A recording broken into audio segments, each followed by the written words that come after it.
Hi everyone, today I'm here with Pierre Bélanger, social intervention counselor at LaSalle College, to talk about the first success factor for stress management. Hi Pierre. Hello, Nicola. Can you tell us more about this first success factor? Yes, indeed. Actually, it would be setting a routine. I know routine are often criticized, Yeah. as being boring.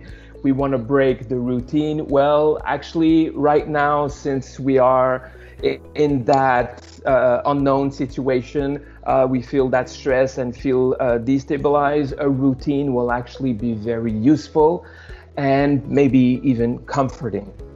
Can you give us some example that we could add to this new routine? Certainly. So, the important thing, we start with what? A pen and paper, and we make, there are two lists. The first list could be weekly goals that we want to achieve. And I say could be.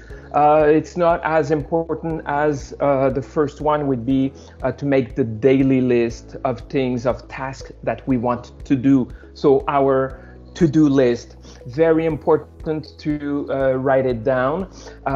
And you know what? Why not take the time to include things that we've pushed back, for a lack of time?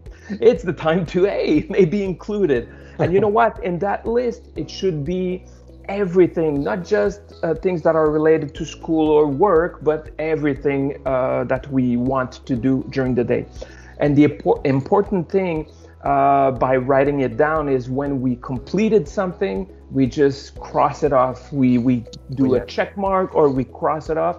That will give us a sense of accomplishment, a sense of satisfaction. And we will keep, that quick visual.